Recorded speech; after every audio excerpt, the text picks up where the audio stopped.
But what I thought you would really like to see is where energy turns into into matter, an antimatter pair. So this happens in this picture that you have up here. You can see it right there. So just tell us exactly what we're seeing there. Right, out of nothing, which was actually a photon, so that's a little packet of energy, which is not electrically charged, so you can't actually see it in your detector. Suddenly it converts into an electron and a positron. And because we have a magnetic field, what happens is that the positive charge spins one direction and the negative charge spins the other direction. So what you get is you get a little vertex, and then you have the particle traveling in one direction and the antiparticle traveling in the other direction. And that's how we see antimatter in our detectors, and we know that it's antimatter. Fantastic. And there should be at least one in every image. There's a lot of photons that come to these events.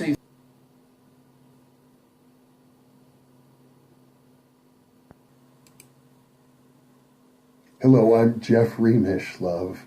You know, back in the early 1970s, when I was a graduate student in the School of Criminology at the University of California, as I have mentioned, as I recall in the very first In Present segment, I was in agony.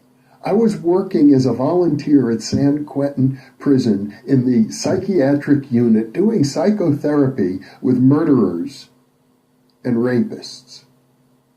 And I felt, as much as that was a valuable and rewarding experience, that this is not how I wanted to spend my life.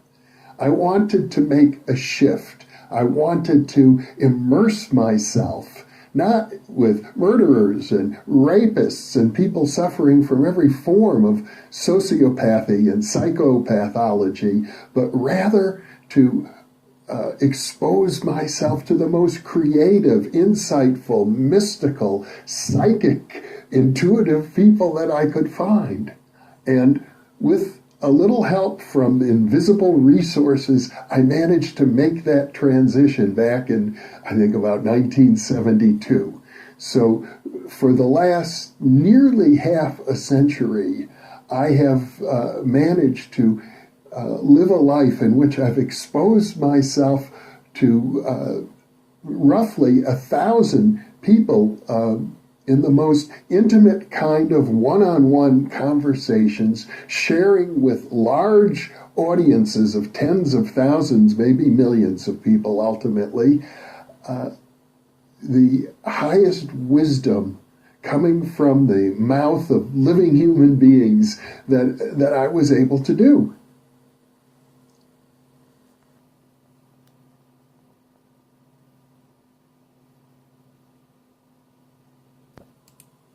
From Princeton University. Omalon, can you wheel out, if you would, the double slit experiment?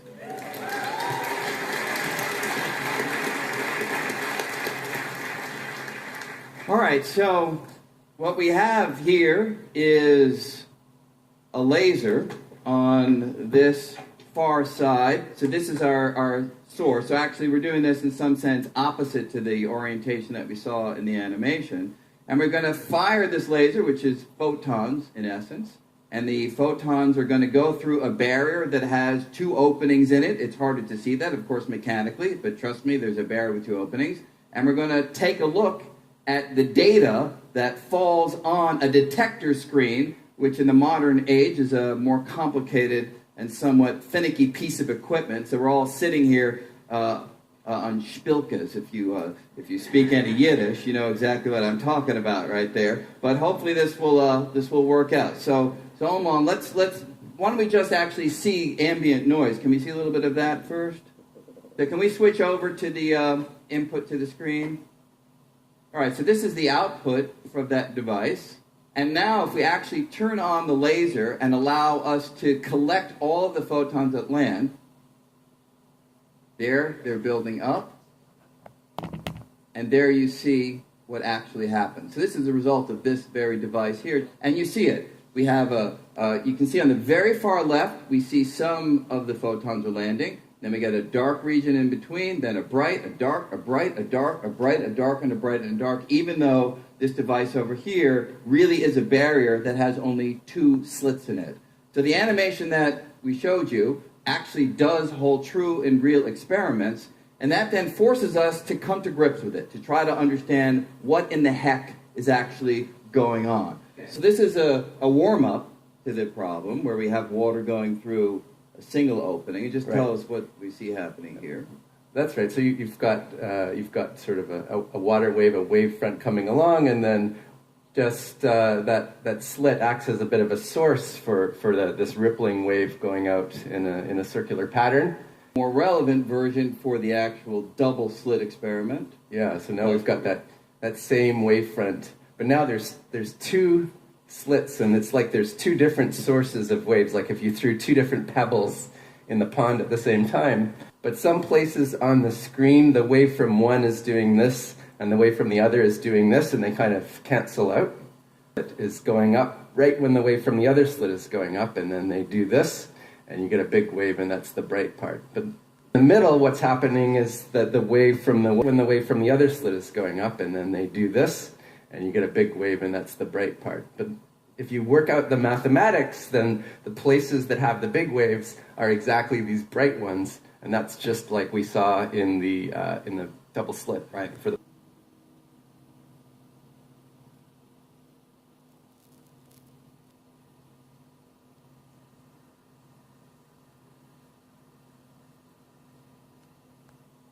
If you compare any 2 people who are alive today and ask where and when in the past did they have a common ancestor, who was that individual who gave DNA to the 2 people who we're comparing now, there is always a person who was that common ancestor, but as you move across the genome from place to place, that person who had the DNA that would eventually be inherited in the 2 people you're comparing now, that will be a different person who may have lived in a completely different part of the world, hundreds of thousands of years different in time.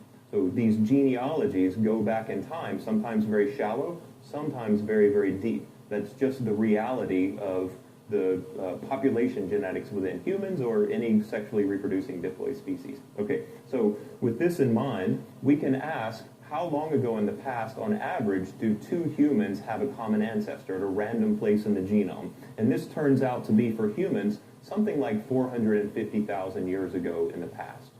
Okay, so it's 450,000 years ago, plus or minus about 450,000 years ago, which is funny, but it's also true. This is a Poisson process. The mean and the variance are the same. So it really could be much, much more recent. It is much more recent in some places and much, much deeper in other places.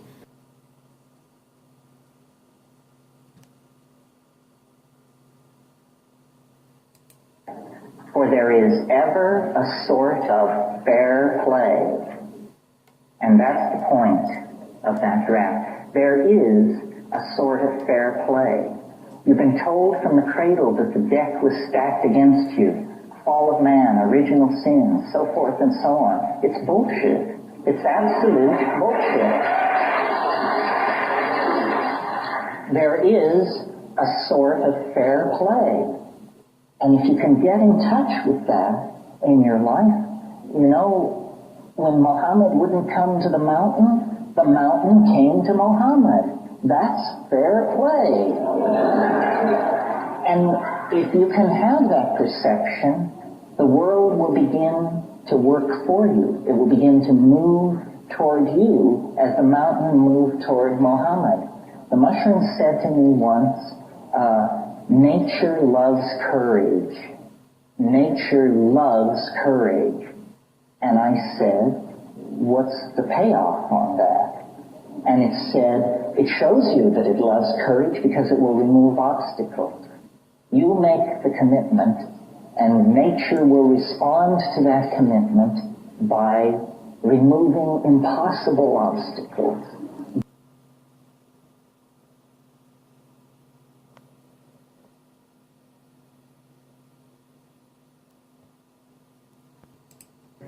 Which has the capacity for the horrors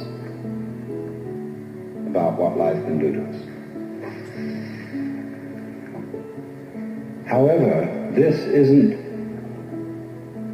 as much of a blind alley, a cul-de-sac, as it sounds. Because if you discover a blind alley, it tells you something. Watch the flow of water when it crosses over an area of land, and you will see that it puts out fingers, and some of them stop because they come into blind alleys. The water doesn't pursue that course. It simply rises, and then it finds a way it can go. But it never uses any effort. It only uses weight, gravity.